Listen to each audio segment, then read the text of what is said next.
Okay, I think it's time, so let's start. Thanks for coming. This is a talk called Introduction to Machine Learning with Apache Spark MLlib. So as you may have noticed, the agenda consists of two parts. The first one is just Introduction to Machine Learning. For everybody's curious about that. There were some decent talks in these days about the machine learning, the AI, the data science, the deep learning. So this talk is more of introductory for you to understand what's happening behind the scenes and what actually learning means. And the other part will be related to the Apache Spark, and I will try to convince you the Spark might be a good fit for you to try it out, as it's very simple and it's very useful for machine learning stuff. So briefly about me, I come from Ukraine, from the nice city of Lviv, western part of the Ukraine. And I work for a company called Weka. Recently, we were bought by a bigger Altron group. When I code primarily in Java, and I truly believe in technical communities. That's why I lead one in Lviv called Untitled Chapter. And I am proud to be a program committee member of two great conferences in Ukraine called GConf and XP Days. If you are nearby, if you want to speak, just let us know. Just make it clear right from the beginning, I'm not a data science engineer. I'm Java engineer, as most of you are. I don't have any degree in that field of knowledge. So you may be curious why I talk about machine learning. I truly believe that a modern software engineer is far beyond just one programming language or tool. And machine learning is currently very overhyped. And we need to pay attention to this, to learn from this, and extend our outlook, broaden our horizons, and try something new. And my motivation is the following. There is a strong belief that machine learning area, the data science, is just exclusively for data scientists who have really deep mathematical background, or for Python engineers, they have very nice ecosystem. For engineers who code in R, in RStudio, use specific tools like Matlab, and there is no room for Java in this world. So when I show you it's my path, when I switch to machine learning, give it a try, and it's a smooth path, and I hope that if you are not aware about machine learning and just curious, and you are Java engineers and want to try out, this can be a good motivation talk for you. So let's do machine learning in 20 minutes. Usually the slides that are going to be next, they are presented like in different courses like Coursera, but great course by Andrew NG or other stuff. So it takes 2-3 months to learn it in depth. We will cover a little bit briefly to brush up the terminology that's going to be used afterwards. And that will help you to like Spark MLlib more because it hides complexity that I want to show you beforehand. So what's actually machine learning? Machine learning is a study of computer algorithms that improve automatically through experience. What that means? It means that the more experience we get from the data, we want our algorithm to learn from the data and become a better one. Usually the machine learning is a very, very broad concept, and it's divided into 3 major categories of problems that we want to resolve. The first one is called the supervised learning. So in this case, we assume that there is a supervisor that helps us to label out our data set, so we actually know the right answers for the problem. And we want to learn and find a mapping between the input data to known output data, and then generalize our knowledge, our mapping, to unseen examples. The other broader category is called unsupervised learning. As you probably guessed, there is no supervisor in this case. There are no correct answers given. And algorithm is on its own to find some hidden structure in this data. And the third one is called reinforcement learning. In this case, algorithm behaves in a dynamic environment and wants to achieve some goal, for instance, drive a car or play a game, and it is given a reward via it's given feedback via rewards and punishments. I don't have time to cover all of this. So it's going to be a first brief introduction into supervised learning. It's very nice for us as a human being to have this analogy from our real life. So in this case, we all were children at some point in time, and we all have a supervisor, our parents, who helped us to learn this world. So For instance, we've seen one example, and correct answer was given, the next one, the next one, the next one, and we were able to learn, for instance, to classify cats from dogs, numbers, car makers, whatever. So this is all about supervised learning.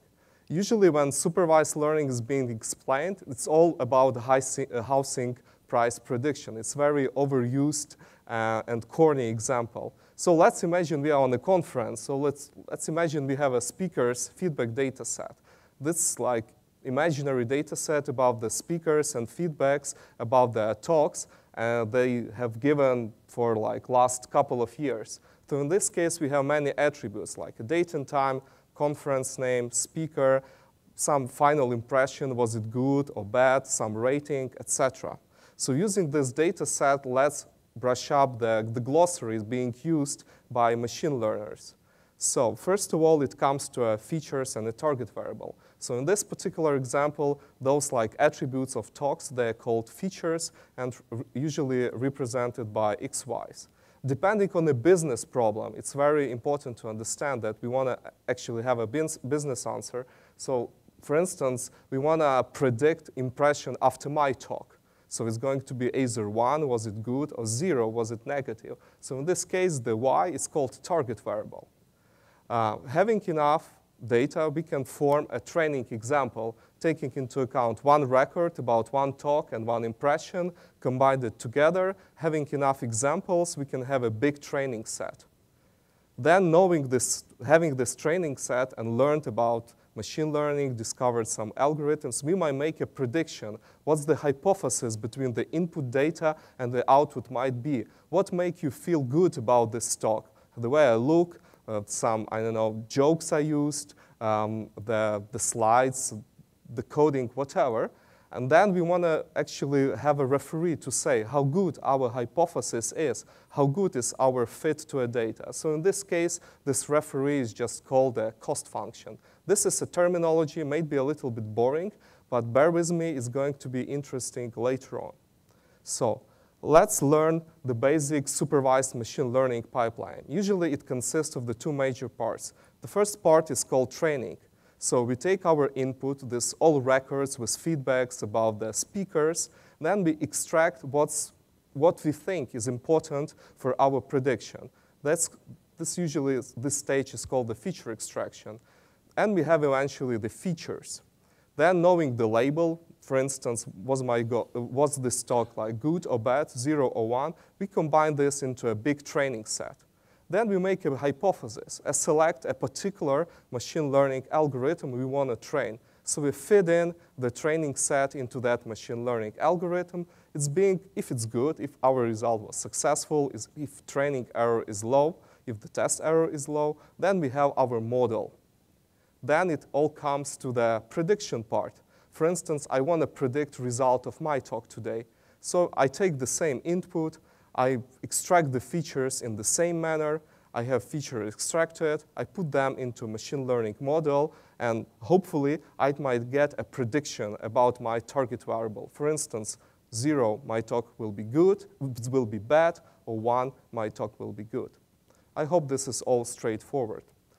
There are two major problems that relates to the supervised learning. The first one is called regression. Let's imagine we have a number of jokes that are used during the talk versus the speaker's rating.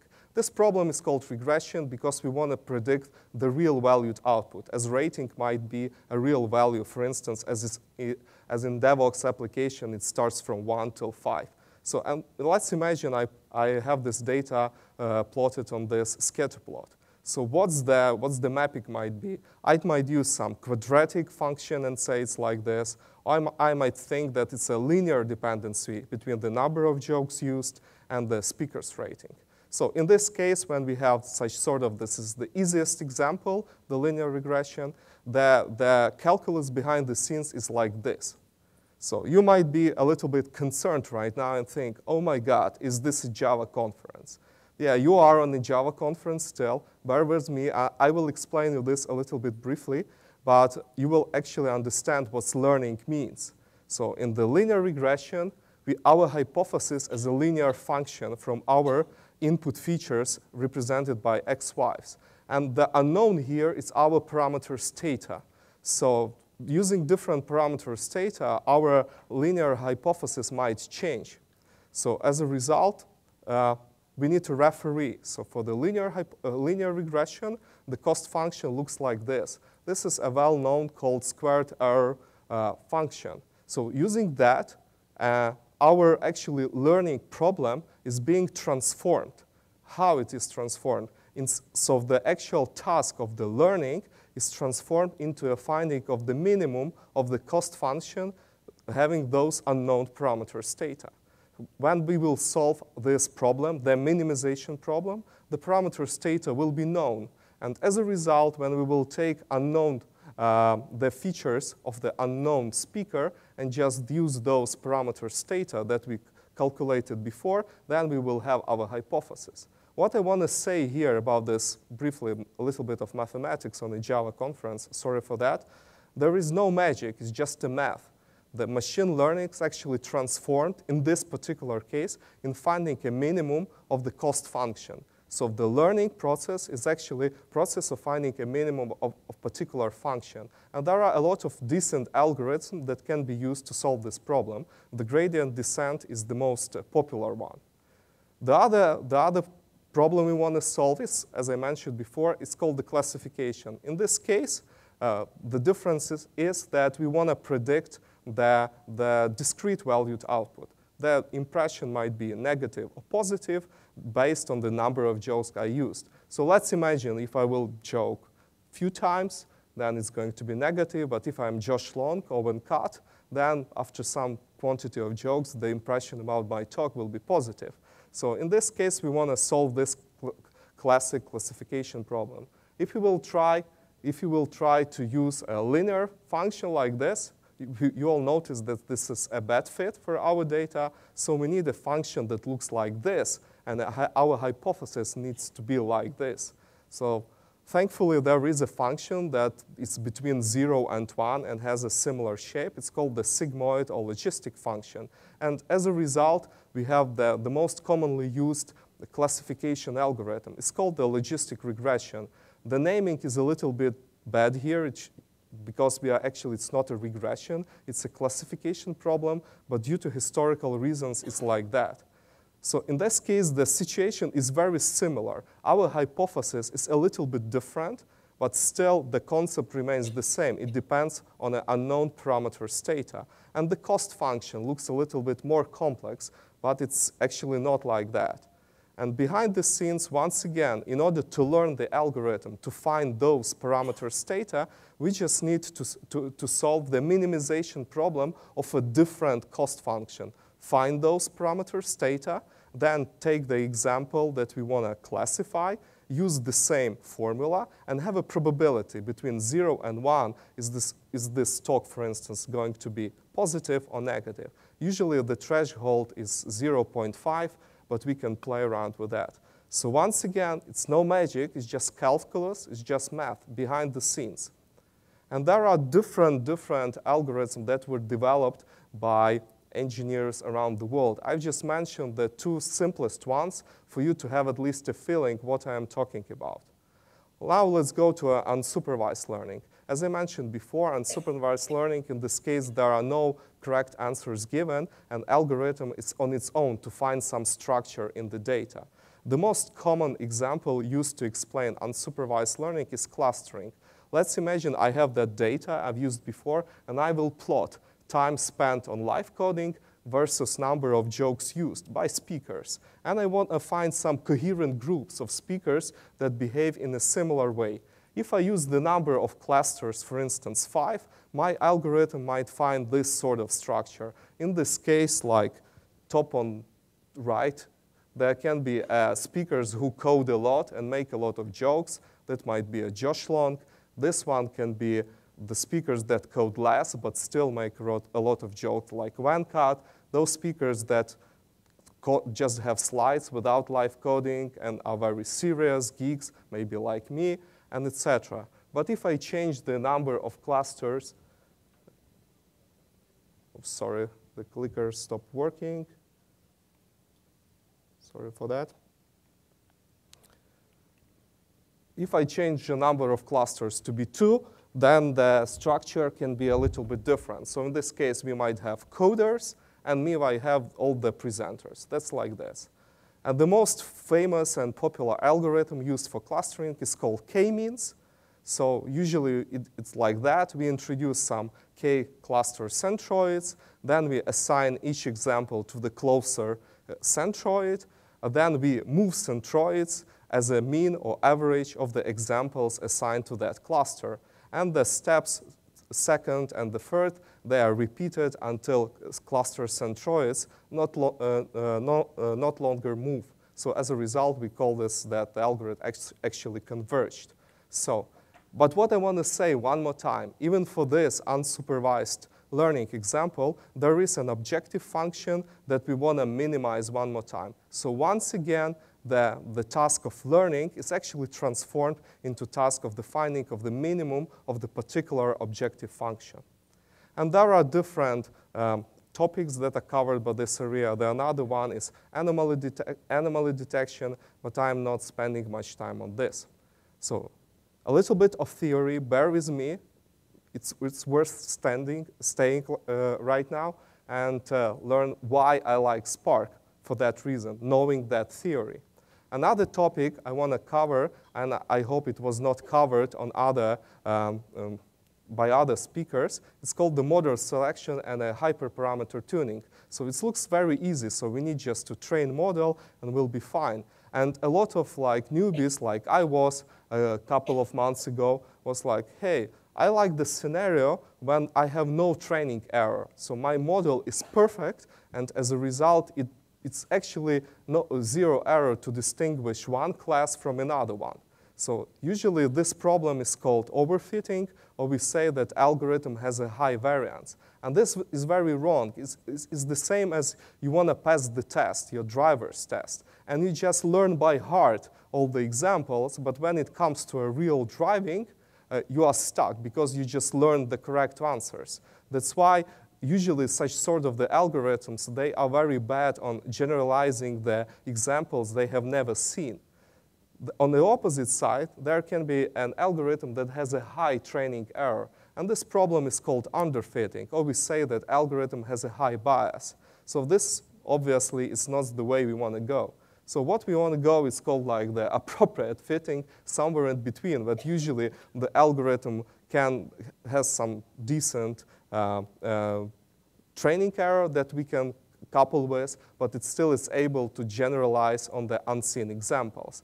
And in order to achieve this, there are a lot of methodologies like regularization, hyperparameter tuning, but for the sake of the demo, I just want to talk about one. It's called the k-folds cross-validation. So what's happening? Having all this data set, we split it into a particular set of folds. And for instance, taken as an example, k equals to 3, we might have 3 different combinations. We take the 2/3 of the data as a training set, and we learn, and then take 1/3 as a test set, and we evaluate our algorithm. Then repeat this procedure 3 times, and have an average metric of our algorithm. And that this split help us to actually avoid overfitting. And another good thing about this, if we have some hyperparameters in our model, using these different combinations, we might try out different hyperparameters and choose the best ones. I know that you are tired, so it's enough of theory, and let's go to the more applied stuff. I hope that all of you are aware about the Apache Spark. It's another hot topic. It's like the most active big data project in the world, starting from the middle 2014. There are a lot of talks about it, and it was mentioned a few times on the conference. It consists of the many components, and I will talk right now only about MLlib. That's obviously related to the machine learning algorithms. So what's cool about that? It's a part of the Spark ecosystem. It's a library of machine learning algorithms and utilities designed to run in parallel on cluster. So another advantage is that its library, out of the box, help us to run those algorithms on different nodes. I don't know how you, but I'm a Java guy. I'm mostly applied Java guy. and I like abstractions. I don't want to deal with those like hypotheses. I don't want to deal with those cost functions. I don't want to implement the gradient descent on my own. So that was the intent of the creation of the MLlib. So they created a new data types to represent the training examples, and that's the vectors, denser sparse, and the label points that unites the vector with the particular label. And those all algorithms that I mentioned before, they are implemented using Spark abstractions. The most commonly used Spark abstractions are resilient distributed data sets and just a new one data sets that came as a replacement for the data frames. So what's inside Spark MLlib? It consists of two major packages. The first one, it's a little bit outdated, and it's currently called in a maintenance mode. It's called Spark MLlib, and it's built on top of RDDs. And the second one is more modern one. Is called Spark ML and builds on top of the data sets. What features are there? The utility, the linear algebra, the statistics, the median, the mean calculation of the vector, it's all implemented for us. We just call it as we usually do, just call to the method, and it calculates data for us. It has a lot of nice feature extractions and feature transforming. For instance, we want to transform text to the vectors. It's all in there. We want to, yeah, that's the most commonly used example. We want to denormalize vector or normalize it, so it's all there. There are regression, classification, and clustering algorithms implemented for us. We just make a call and use them from the applied perspective, and many, many more, like collaborative filtering and dimensionality reduction. But the thing I like the most is Spark ML, because what we usually do, like history repeats itself. Someone invented cool feature in a C#, then Java decided to re-implement it. Then it was about functional programming, so the Scala appeared and took some part of the market. Then Java engineers noticed cool features in Scala, so currently we are re-implementing some functional paradigms in Java. So what happened, like the data science world and the machine learning world, it's currently all about Python. So that's why we borrowed, if I may say so, the concept of the pipelines from the library called scikit-learn. It's very popular among Python engineers, and we can represent our thinking logic using those pipelines. And the cool thing is that we can actually persist it. So instead of performing calculations all the time, learning and actually calling, we may learn, then save the model, and then just read when needed. And all this complex stuff, like the model selection and tuning, for instance, via k-folds cross-validation, it's all implemented for us too. So we don't need to manually split the data set into a training and test, calculate the metrics, and etc. It's all implemented for us. So how does that look like? We have some raw data, for instance, about the speakers. Then we transform that using Spark abstractions. So we can drop a column, add a column, do some simple feature engineering, etc. Then there can be an estimator in between, some intermediate model in between that can be trained. It's called estimator in terms of Spark ML. Then we can do a different sort of transformation once again, come to our final model that makes our business value. It's once again will be estimator. And then it all ends up with a cross-validator that takes our pipeline, our evaluator, and our parameters, and does all that magic and learning stuff behind the scenes for us. So I think that's pretty cool. And I showed you theory just because for you to appreciate that and enjoy it. That's all hidden behind the scenes. And we as a Java engineer can really easily start out and try this out. So what I did, I was just wanted to play around. I have a lot of simple examples in my Git repository for you to give a try after on. But I have just this idea. I really like heavy metal music. I've been to a lot of nice concerts in US and Europe mostly. And I wanted to think, hey, is there any difference between the heavy metal and pop in terms of lyrics? Like in terms of music and sound, that's really obvious, but in terms of lyrics. So my idea was like this, like giving some random verse from lyrics, would the simplest algorithm be able to recognize genre? So taking into account this particular lyrics, would someone guess, is this pop or heavy metal? You will think that's Satan. If you will look for particular words, it's not, because I put a Michael Jackson lyrics into my training set. So, and Michael Jackson used like Satan, thrilling, etc. So if you will focus on a particular words, it's not as easy as it seems. So I'm rolling thunder, a pouring rain, I'm coming on a hurricane. So it's actually AC/DC Hell's Bells. So for some of you. So what was my thinking pipeline? So I collected a raw data set of lyrics. They are available on the web. And I haven't spent much time on that, just 65K of sentences. As this is a supervised machine learning example, I split those into two different subcategories. I took what I call, sorry for being subjective, nice pop music into one category, and the second is like nice heavy metal music into another category. So I created this big training set, and I can show you on my laptop in a couple of minutes. As I know the correct answer, as I am the supervisor, I mark the heavy metal to be 0 and pop to be 1. And then I've trained logistic regression. There are a lot of algorithms that can be used for that. But as I explained to you logistic regression before, and this is the simplest algorithm for everybody to understand, that's why I use that. So the curiosity might be the Spark machine learning pipeline. So I took a raw data set. Then I've added a cleanser. So I removed the punctuations, I removed the empty lines, etc. So I am currently designing the pipeline as I think, as a data science engineer. Then I added a numerator to numerate the lines of lyrics. You may be curious why I'm doing that. I will explain you a little bit later. Then I split sentences into tokens, into the particular words. Then I removed stopped words, because I don't want to be influenced by the words like I, me, your, his, etc. So I removed that from my training.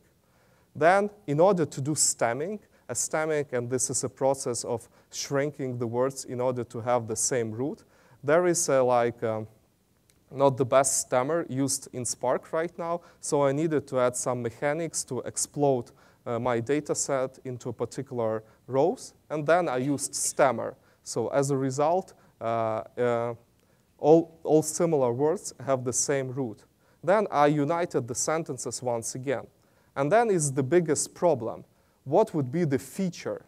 What would be the feature that I might train on? So we all know that it needs to be a numeric vector. So I need to transform a text into multidimensional vector. But the complexity is, what's the minimum unit that I need to use? It can be 1 line. It can be 2 lines of lyrics. It can be 4. It can be 8. It can be 16. It can be the whole song. That's why I introduced a versor that has a hyperparameter called sentences in verse, and I play around with that. So it's able to combine 2 lines into 1 feature, 4 lines, 8 lines, 16, depending on my wish. So then it all comes to the feature vectorization. There are a lot of different algorithms that can be used to transform text into a feature vector. On the talk from my colleagues from Harvard, I think it was on the first day of the conference, they mentioned the count vectorizer that can be used. They used the back of words to do this. There is another approach in Spark out of the box. It's Word2Vec.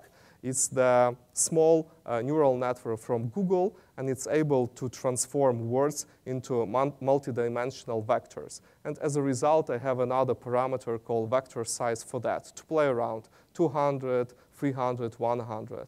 And the cool thing about this, that's the words that are similar in sense, they reside very close in this multidimensional space.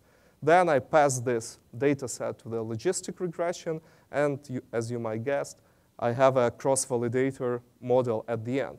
So this is the simplest demo, and I will show it to you right now. But you might be curious. It looks very complex. I have data set. It transforms, transforms, transforms. What actually was my work? So, and it's really nice to say that all that in black, it comes in Spark out of the box. So we, as a Java engineers, it's just building blocks for us to create the pipeline.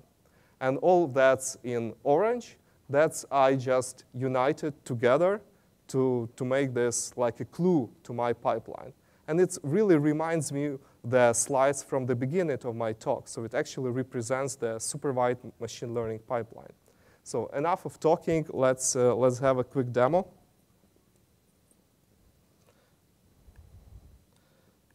The source code is pushed, and there will be a link at the bottom of each slide, so you can just check out and play around.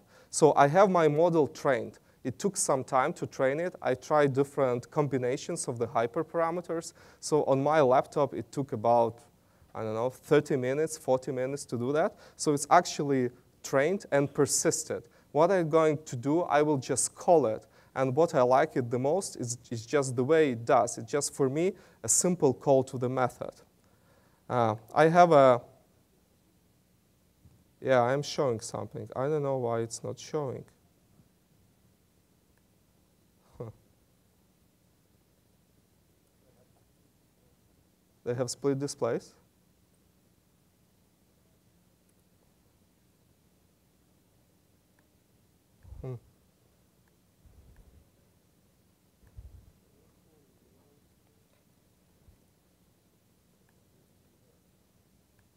It was turned as a mirror, I know that. Is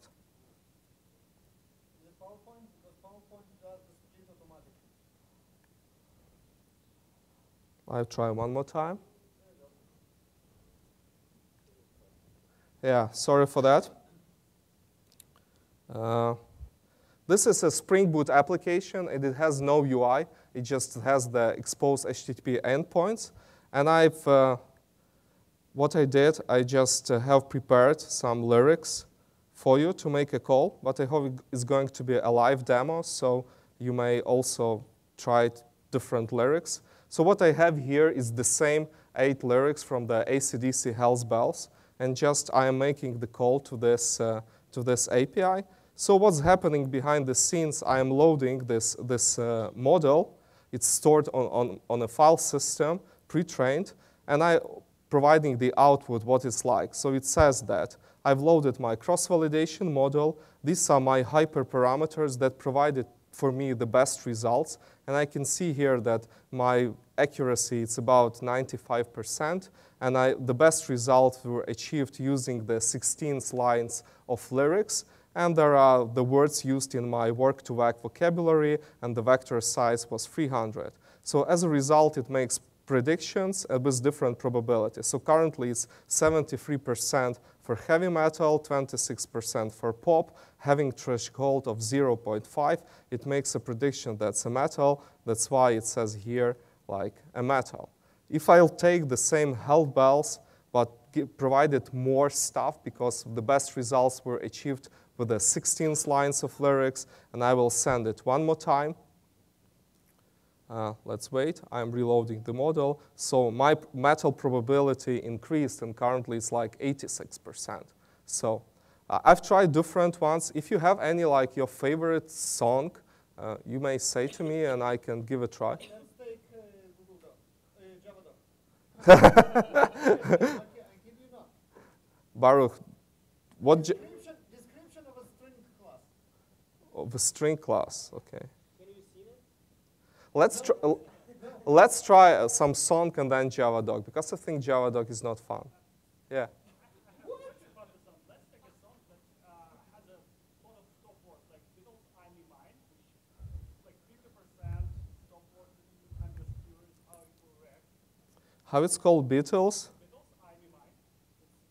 It's been also by George Harrison. Okay, I'm Googling for that. I'm not prepared, so I'm Googling. It's a live demo. I'm copy-pasting as is.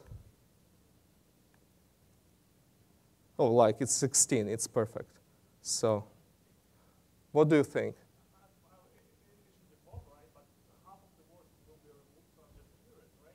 So it's like says pop 99%. Anyone else like? It's not a perfect model. It's like I want you to motivate you to check out the code, to play around. And it's very simple one, yeah. Bruce Springsteen, how it's called? Born? Born to Run is like, it's Okay, okay, I see. Sorry. Let's take less for it to fail. Like 9. What do you think?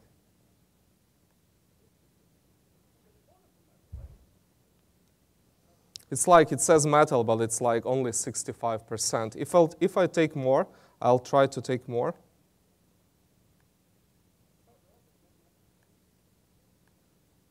I've used just a binary classification. I can add more, I can add country, I can add blues.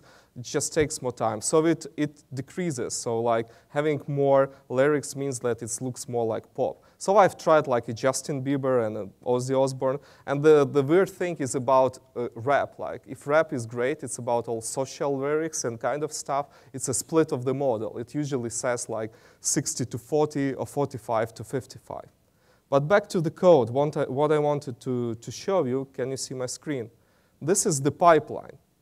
If you paid attention to my slides actually represent my code, and my code represent my slides. So I have a pipeline that actually starts with a cleanser, numerator, stop words remover, and ends up with a logistic regression. And it's all Spark abstraction, the pipeline, and all those transformers and estimators. At the end, I have a cross-validator. As I mentioned before, I have a number of k-folds equals to 10, and I have my parameters, my evaluator, and my pipeline. And what's great about that is this. I put a parameter grid, and I don't know what my model will look like with having different set of the hyperparameters. So I'm trying to guess. I'm saying, please Spark, give it a try for a vector size for word2vec being 100, 200, 300. Try making the verses from 4, 8, or 16 lines. Try maximum iterations for the logistic regression 100 or 200, and etc. Yes?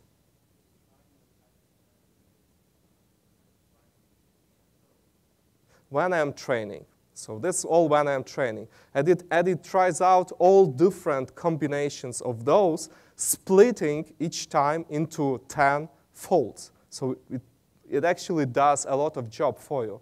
And this is the thing I like the most. So it's all hidden behind the scenes, all those hypotheses, all those minimization problems, collecting those metrics, etc. So that's why I like MLlib for Java engineers to give a try. It's really easy and straightforward. But the other thing I like is a prediction path. So when the prediction is happening, my lyrics that you've seen in a Postman, they follow the same path.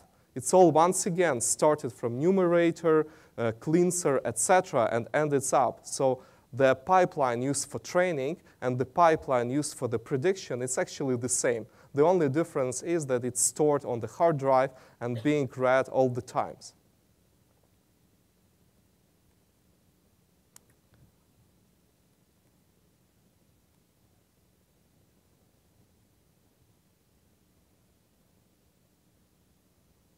In order to wrap up what just I currently showed to you. So this was the initial lyrics, the first step, the 8 lines. Then I did a cleaning. I removed the punctuation. Then I removed stop words. As you may see, there are no articles, no prepositions like that. Then it's all about stemming. So rolling, it's currently roll. The pouring rain is currently just pour, etc. Then the most complex and the curious part is actually the vectorization. So, and as a result, ending up of the word2vec, I have a multidimensional vector that represents a chunk of lyrics. Then I train the logistic regression. The logistic regression provides some probability, and based on the probability and the threshold, I make a decision. So summary about that, the machine learning, the start is really quick. Everything is out of the box, what you need, the basic algorithms, the feature extraction for text, the statistics, the evaluation, the stuff like that. The scalability and performance is out of the box.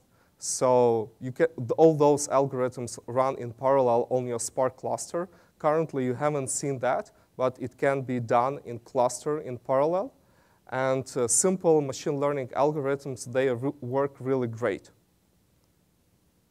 The other thing, if you are in a big data world, if you have a big data application, you might have, you are actually using Spark, and you have like a streaming application, or you're just using the Spark SQL, etc., and you want to add a flavor of machine learning, of the AI into applications. For instance, the user entering the website, you want to, I don't know, put it to a particular market segment, and depending on that market segment, provide a different ad, or provide a different content, and provide a different layout. So you might train your model in background and use this as a part of your streaming application or another part of your application, and integration is very, very easy. Of course, there are some concerns about that, some negative parts. There are limited features. If you had visited talks of my colleagues about that, it's all about the neural networks, the deep learning, the neural networks that have a lot of like hidden layers and are trained usually on GPU. So Spark, out of the box, it's not about that. It has just one neural network implementation. It's called like multi-layer perceptron classifier, but it has really tiny customization. It has just a few activation functions, and that's it. It has like limited data types. So currently, if you had visited once again those talks, it's all about the multidimensional vectors, like, and they are called tensors. So out of the box, Spark doesn't provide that. So in order to do that, there are some different additional projects, integration with Tensorflow or integration with the deep learning for J, and deep learning for J can be executed on a Spark cluster, but out of the box, it doesn't provide that. And another thing that annoys me a lot, there is no feature parity between the Spark MLlib package and Spark ML, and sometimes you switch between those. One thing is implemented there, another thing is not, but they say it's, at least for now, the current version is 2.1, and in version 2.2, they are promising to have a feature parity, and as a result, the MLlib is going to be deprecated. Currently, it's just in the maintenance mode, and we will use the ML. I wouldn't sell you Spark as is and say, hey, use that for machine learning, etc. There are any different nice tools and libraries that you might use, and there are a lot of alternatives. I just want to mention just 4 of those. There is an old-school one called Weka that came from university. I cannot recall which one. There is an NCOG. There is a library called Aerosol from Airbnb. And there is a big competitor of Spark currently, especially in a streaming application. It's called Flink. So Flink introduced its own machine learning library that's called Flink ML. So my motivation and my main purpose of this talk was not about that. So I will just wrap up for a second. Machine learning is overhyped. You might want to switch to Python to give a try, or you want to install the R and RStudio and give a try. But we are all Java engineers. So machine learning, it's not about some magic. It's just about calculus. It's just about formulas, the matrices, the products, and etc. of those matrices and vectors. So you need to understand what's happening behind the scenes. And when you understand what's happened behind the scenes, you can really appreciate the work of the Flink ML or Spark MLlib or Weka or NCOG that does all that calculus for you behind the scenes. And I just wanted to show that if you have knowledge of Spark, or Spark is already in your project, you might give a try and create a very super fancy Spark ML pipeline that would work out of the box pretty well. Give a try for a machine learning as a Java engineers. We have enough of tools and libraries for that. We are not in a Python world, but maybe in future, thanks to other speakers, for instance, the author and the main contributor to the deep learning for J, we might have our own robust ecosystem too. So thank you for coming to my talk. I hope it was useful and interesting.